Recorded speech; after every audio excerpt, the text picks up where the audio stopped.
Shalom, esta semana la porción número 46 y como su título lleva ¿qué significa servirle a Dios? Y bueno, esta porción es escrita por Gene Steilen de Pasión por Verdad y es leída por Rubén de Ministerio Cerca del Cielo. Y vamos a comenzar con esta porción y desglosarla un poco.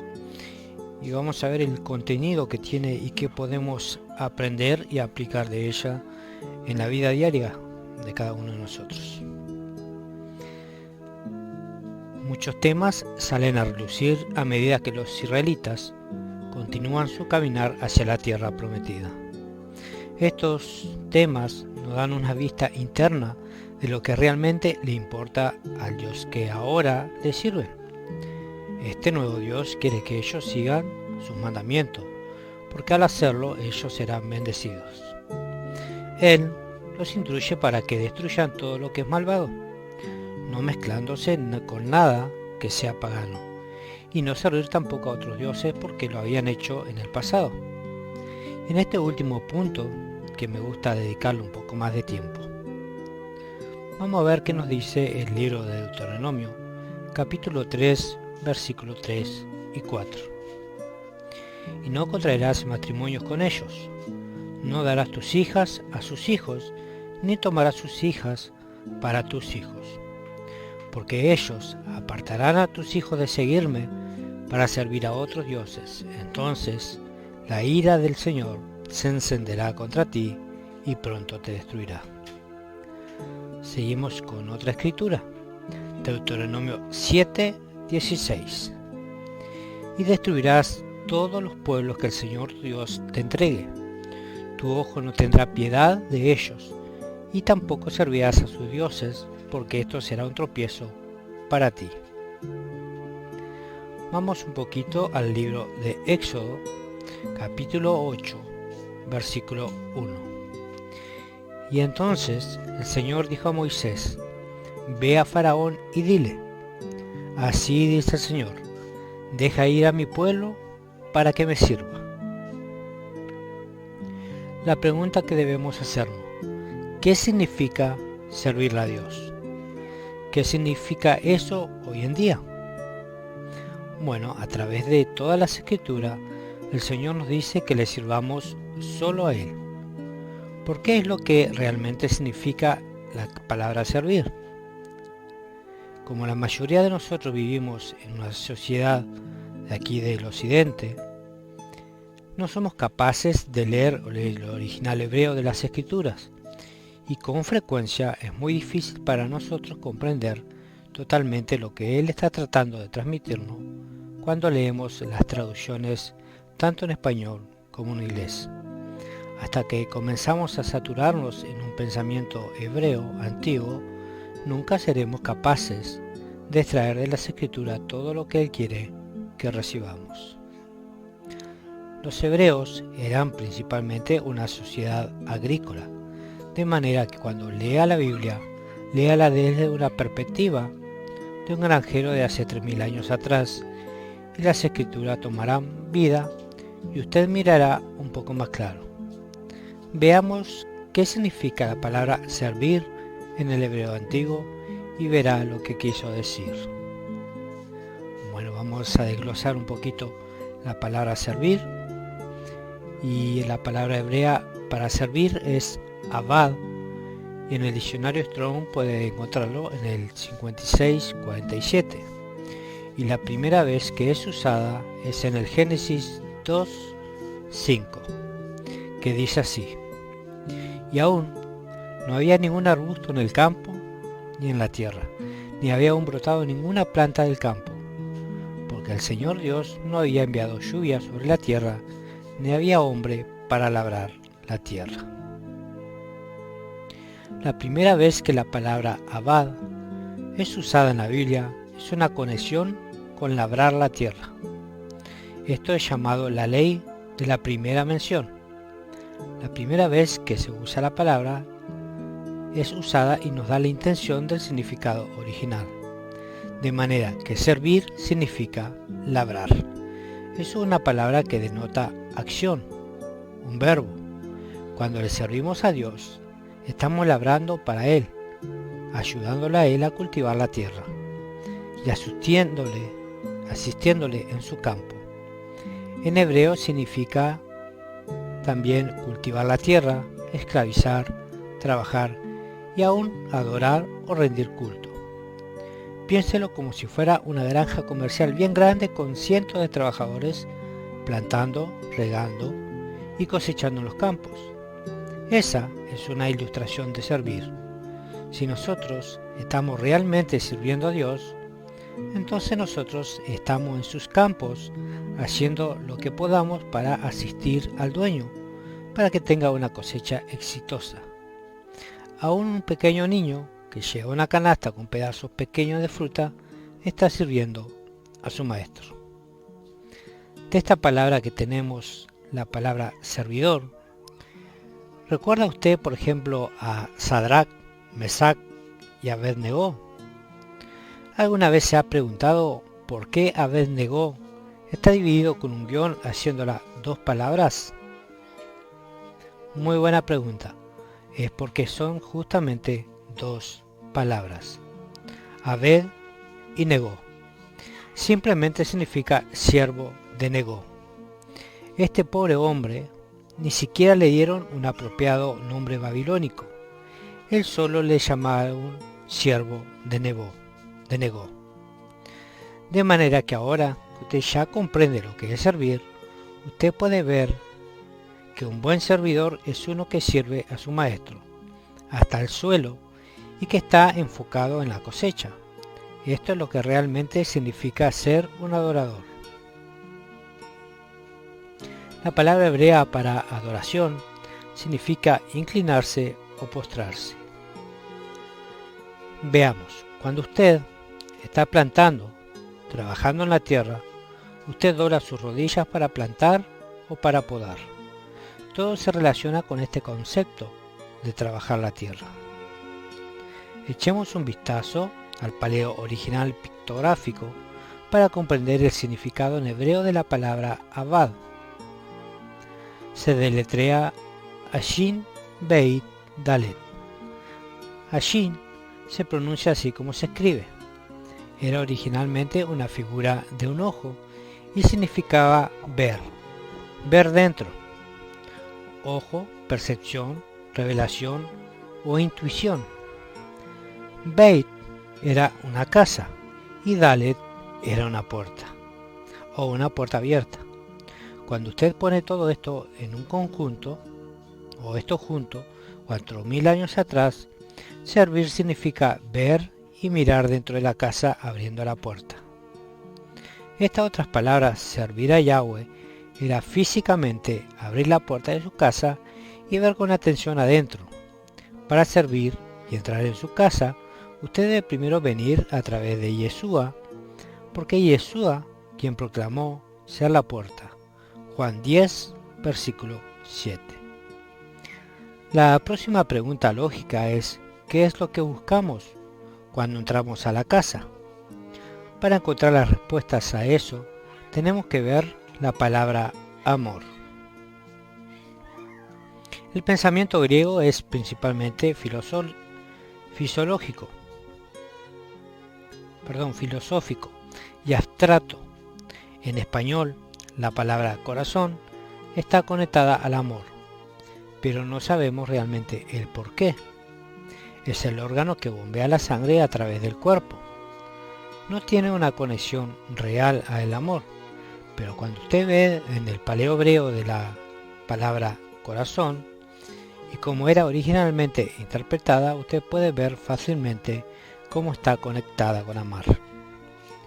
En el pictográfico antiguo, la palabra hebrea para corazón es lev y se deletrea lamed.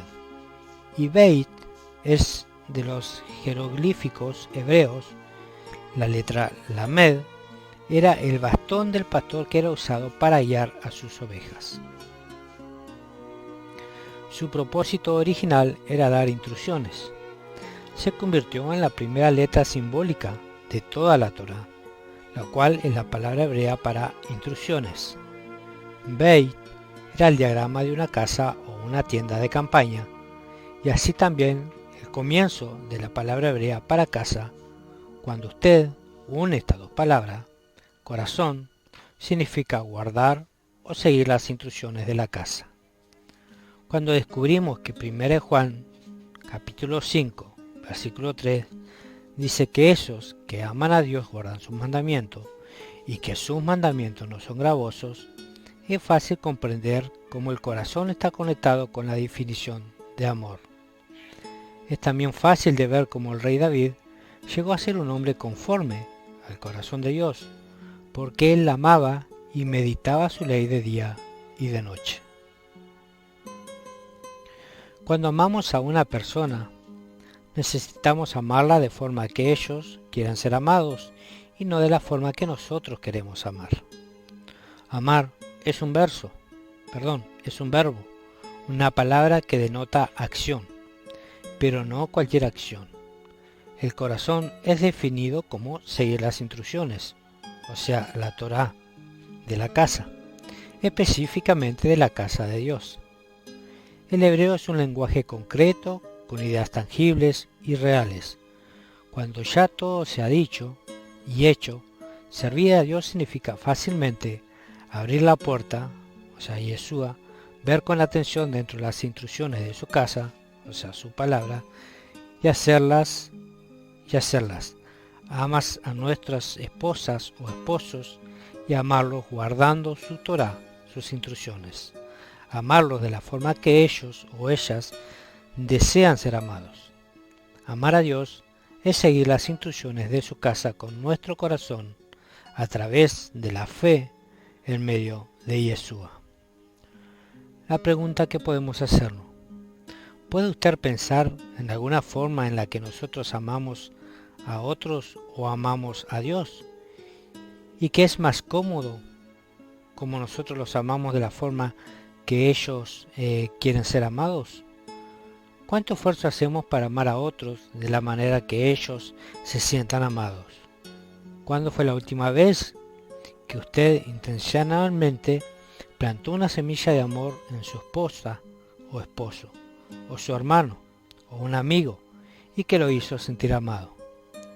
Los animo a que lo haga con una persona a la vez, cada día de la próxima semana, y que haga todo lo posible de plantar semillas de amor en su campo. Sírvales de una manera que ellos puedan sentir su amor por ellos. Ahora avancemos un poquito más y vamos a tocar este subtítulo que lleva la nube oscura. ¿Y por qué la nube oscura? Bueno, vamos a profundizar un poco. Antes de que continuemos, me gustaría agregar otro significado a esta palabra servir, y que uno solamente puede vislumbrar del hebreo. Abad es una palabra de 3 letras que se deriva de la palabra de 2 letras Ab, y que se deletrea Ashim Beit. Ab significa una nube densa y oscura, y que también significa cobertura. Poniendo toda esta información junta desde el punto de vista hebreo, es verdaderamente increíble. Pregunta: cuando usted estaba plantando, quitando la mala hierba y labrando la tierra 3000 años atrás, ¿a dónde iba a recoger agua? ¿Acaso solo abría la llave? ¿En qué confiaba? En la lluvia. ¿Y de dónde venía la lluvia? De las nubes espesas y oscuras. Yahweh prometió que si los israelitas le servían a él fielmente y estaban en el negocio de su padre, en preparar la cosecha, él les proveería la lluvia y los cubriría con su presencia. Vea esto con atención. Una vez que usted lea este siguiente verso, yo creo que usted lo verá de manera que estaba supuesto a leerse. Qué interesante. Éxodo 19, versículo 9. Y el Señor Dios dijo a Moisés: He aquí, vendré a ti en una densa nube, para que el pueblo oiga, y cuando yo hable contigo, también te crean para siempre, Entonces Moisés comunicó al pueblo las palabras del Señor. En este verso la palabra densa es actualmente la palabra hebrea Ave. Yahweh viene en una nube densa y oscura, saturada de lluvia. En la forma de pensar occidental, no se quiere que Yahweh venga en una nube oscura. Queremos que venga en una nube blanca y esponjosa. Pero un siervo trabajando en el campo quiere ver una nube oscura, densa, que venga con lluvia. Estas nubes no significan un problema, significan que Yahweh viene. Puede ser en una forma de prueba o de tribulación, pero es allí donde se le puede encontrar a Él. Por esto, que nosotros debemos tener sumo gozo al hallarnos en diversas pruebas, porque es la lluvia que trae el crecimiento. Coincidentemente, la palabra hebrea para agua es mashin y la palabra cielos es yemashin. Shem literalmente significa nombre, de manera que cielo significa nombre agua, o más apropiadamente el agua que viene del nombre. Veamos algunos versículos que le ayudarán a ver un poco más claro esta idea. Vamos al libro de Éxodo, capítulo 16, versículo 10. Y sucedió que mientras Aarón hablaba a toda la congregación de los hijos de Israel, miraron hacia el desierto, y aquí la gloria del Señor se apareció en la nube. Éxodo 24:16 nos dice así: Y la gloria del Señor reposó sobre el monte Sinaí, y la nube lo cubrió por 6 días. Y al 7º día, Dios llamó a Moisés en medio de la nube. Ahora vamos a ir al libro de Levítico, capítulo 16, versículo 13. Pondrá el incienso sobre el fuego delante del Señor, para que la nube del incienso cubra el propiciatorio que está sobre el arca del testimonio, no sea que Aarón muera. Una nube guió a los israelitas en su caminar, y Yahweh se mostró a sí mismo en una nube en el propiciatorio. Para poner énfasis en este punto, vea cómo Él mostró su promesa de no inundar la tierra otra vez. Él puso un arco iris en las nubes. ¿Alguna vez se ha puesto a pensar por qué Él escogió usar una nube para guiar a su pueblo a través del desierto? Es porque casi nunca llueve en el desierto. Su nube o presencia era su cobertura y la promesa de su sustento, siempre y cuando lo siguieran a Él y permanecieran bajo la nube de su gloria. Ellos no tendrían necesidad de nada. Él estaba de una manera práctica diciéndoles a ellos que Él estaba en las nubes. Él es quien trae la lluvia. Él es en el que debían confiar. Cuando la gloria llenó el templo, la nube era tan densa que ni siquiera se podía ver. ¿Alguna vez has estado en un lugar donde casi no puede ver por lo oscuro de la circunstancia? Esfuércese, Yahweh está a punto de mandar la lluvia de su sanidad a usted. Pero si usted se queda bajo la nube. En el mundo físico no nos gusta estar bajo la lluvia, pero en el mundo espiritual, estar en medio de su voluntad y bajo su cobertura lo es todo. Ahora, ¿cómo puedo yo servir? Finalmente, antes de que terminemos nuestro corto estudio de esta palabra servir, que Yahweh nos pide en toda esta porción, veamos a través de las Escrituras si podemos descubrir algunas de las cosas que están relacionadas con el concepto servir o labrar para Dios. En el libro de 1 Samuel, capítulo 12, versículo 20, y Samuel dijo al pueblo: No temáis, aunque vosotros habéis hecho todo este mal, no os apartéis de seguir al Señor, sino que servirle al Señor con todo vuestro corazón. Aquí vemos que nosotros debemos labrar o trabajar el suelo con todo nuestro corazón. No debemos de hacerlo de una manera descuidada, debemos de entregarlo todo. Él solamente manda la lluvia para aquellos que abandonan sus redes, como los pescadores, y los siguen. Si usted todavía está sosteniendo las redes, usted no verá lluvia. Vamos a ver Salmos capítulo 2, versículo 11. Adorar al Señor con reverencia y alegraos con temblor. No solamente estamos dispuestos a servirle a Él con todo nuestro corazón, sino que debemos servirle a Él con temor reverente. Nosotros sabemos que el Maestro es bueno, pero también sabemos que Él vendrá a juzgarnos dependiendo de cuán bien trabajemos en sus campos. ¿Qué hicimos con los talentos que Él nos ha dado? En el Salmo 100, versículo 2, servir al Señor con alegría, venid ante Él con cántico de júbilo. Aquí vemos que tenemos que silbar mientras trabajamos.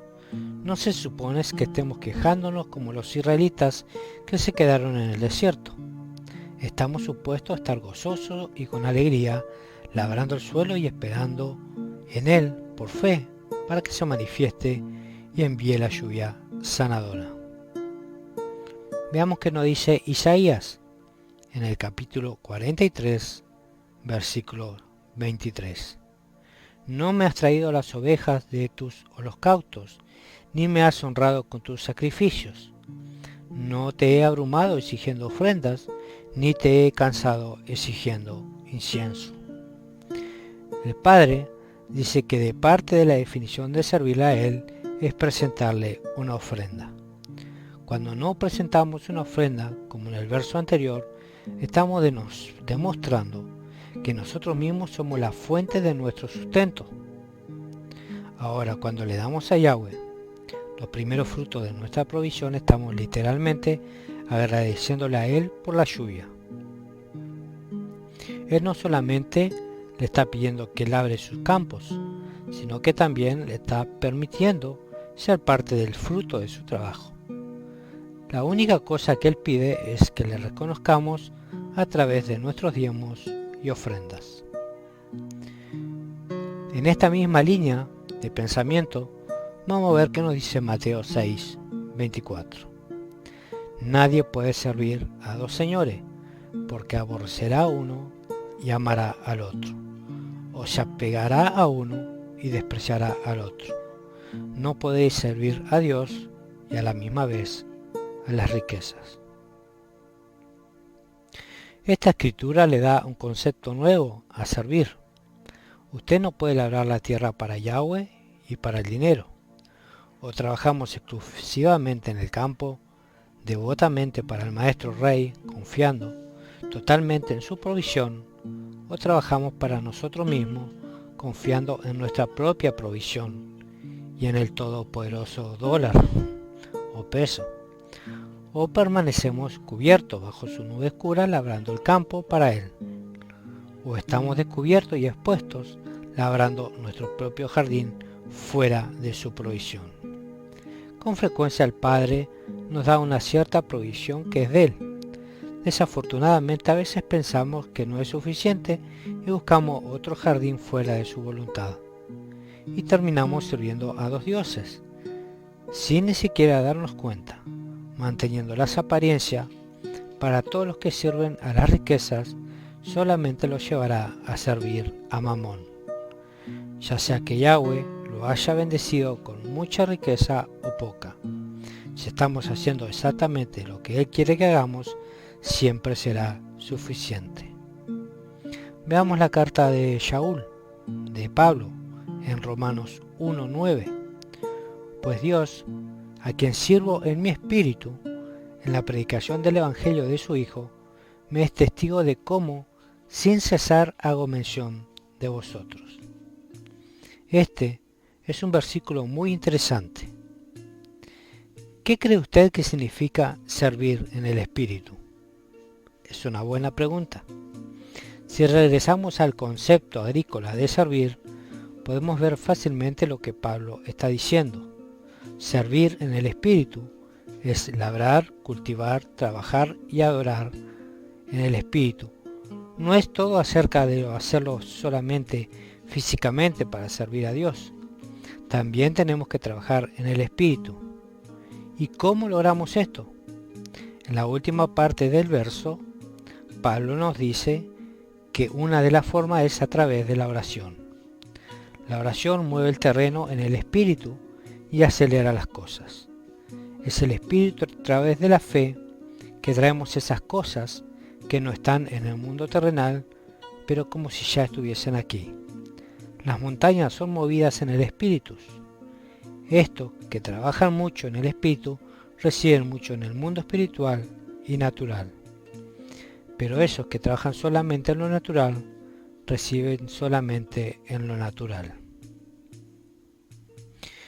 En la carta de los Romanos, capítulo 7, versículo 25, dice así: Gracias a Dios por Jesucristo Señor nuestro. Así que yo mismo, por un lado, con la mente, sirvo a la ley de Dios, a la Torá, pero por el otro, con la carne, a la ley del pecado.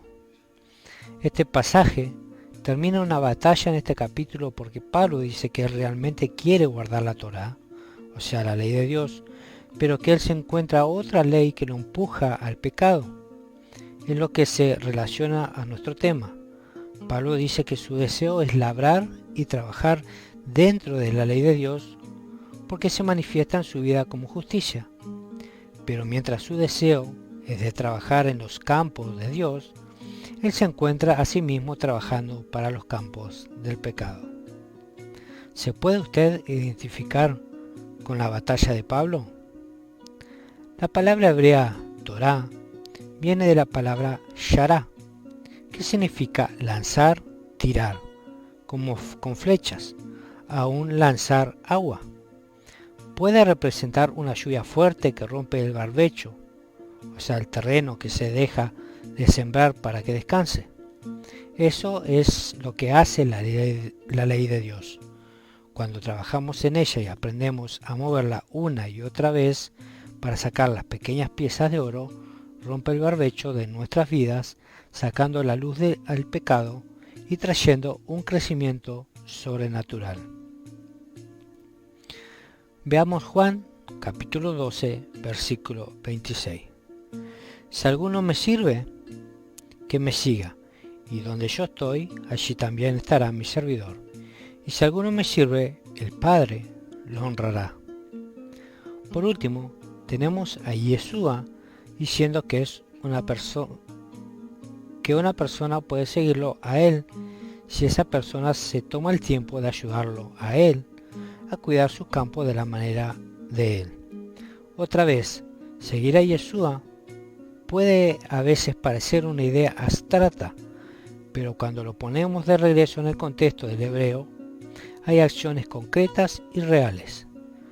Seguir a Yeshua no significa simplemente creer en él. Seguirlo a él significa que nosotros escogemos estar ocupados trabajando en los campos de él, que él tiene preparados para nosotros.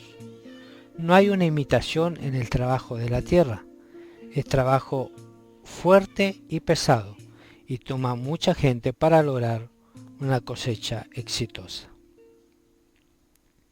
Al final, servir a Dios conlleva trabajo en sus campos con todo nuestro corazón, reverencia y temor, y con alegría y acción de gracia. Significa traer ofrendas, oraciones y súplicas y trabajando en su palabra. Cuando labramos totalmente el campo del Señor, con todo nuestro corazón, mente, alma y fuerza, entonces finalmente estamos adorándole a Él en espíritu y en verdad. Debemos buscar hacer crecer nuestro hombre espiritual, trabajando en el espíritu a la misma vez que trabajamos que su reino avance de la manera que nosotros podamos. El concepto hebreo de servir trae un concepto totalmente nuevo al dicho escudriñando la palabra de Dios. Cuando usted escucha escudriña, usted está sirviendo. ¿Escudriña usted? Cuando ya todo se ha dicho y hecho, yo concluyo con Josué capítulo 22, versículo 5, que dice: pero yo y mi casa, o sea nosotros, labraremos, cultivaremos, trabajaremos y dedicaremos nuestra vida a los campos del Señor. O simplemente, pero yo y mi casa escudriñamos al Señor. Shalom. Esto fue escrito por el pastor Gino Steilen de Pasión por Verdad y fue leído por Rubén del Ministerio Cerca del Cielo. Espero que les sea de bendición a cada uno de ustedes.